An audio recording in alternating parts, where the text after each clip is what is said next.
The War with Grandpa. Read aloud by Mrs. Carter. Chapter 32. The Last Strategy Conference. We were eating lunch at our usual table in the lunchroom. Wait a minute, that's not exactly right. Billy and Steve were eating lunch. I was begging lunch. I got half an apple from Steve. Billy had a liverwurst sandwich, which he said he hated, so he gave me half of it. I hated it too. We both ate the bread and left the liverwurst. Steve said he would give me half of his milk to drink. The second half, he said. Luckily, a nice kid named Nathaniel Robbins gave me a peanut butter cookie. I had told the boys about my terrible morning, and they laughed like crazy. Stealing your shoelaces, Steve said. That was a master stroke. It was a rotten trick, I said. I like how you put each book in a different suitcase, Billy said. And he began laughing again. Wait a minute, I said. Whose side are you on anyway? I took a sip of the second half of Steve's milk, which was warm and hateful. One sip was enough. We walked outside to the schoolyard and sat down on the steps to get in the sun. You're going to get your grandpa back for this, Steve said. Indubitably, I said, which was one of Steve's words. Not something simple, I hope, said Steve.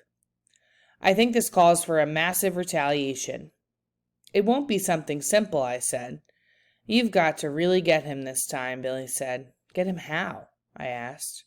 I don't know, Billy said. Paint his hair, maybe? I wasn't even listening to Billy because I had already decided what I would do. It was something I had thought about doing before this, but it seemed too awful. But after what Grandpa had done to me, it seemed all right now. Look, guys, I said, I know what I'm going to do. It's terrible and I probably shouldn't do it, but I'm going to. And I'll tell you one other thing. If it doesn't work, I'm going to surrender. You can't, Billy said. Oh, yes, I can, I said. I'll learn to live in my stupid room. I won't like it, but I'll do it. Or else Grandpa will get me back in a more terrible way I don't even want to think about. You're chicken, Billy said. And you're right, I said. I think I figured something out. War isn't such fun after all. Chapter 33. The Last Attack.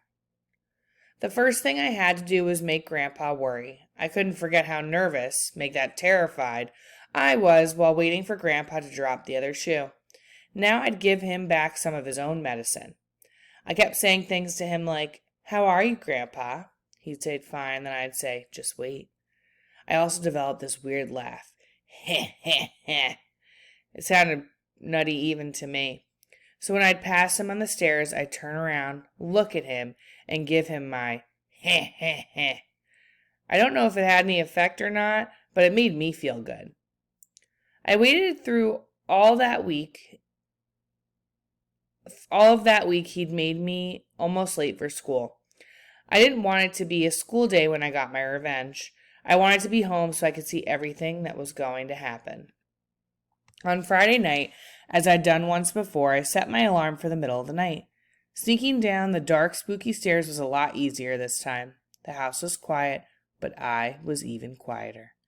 The doorknob on the door turned in my hand. I sneaked on my tippy toes. The thing I was stealing was in a glass of water on Grandpa's night table. I took the glass of water and backed slowly out of the room. Grandpa was sleeping calm and peacefully, not even snoring. I closed the door and made it upstairs very easily. I dumped the glass of water in the sink and let what was in the glass fall softly into my hand. I didn't want to hurt them. I took a whole bunch of face tissues from the box and wrapped them up nicely. They made a small, soft package.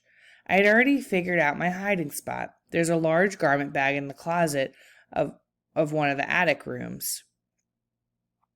The kind that opens with a zipper down the side of it. Mom keeps some of Dad's old suits and a few of her dresses in it.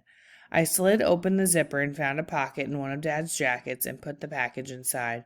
Then I scooted back up to my room, jumped into bed and pulled the covers up. Safe and sound. I'd done it.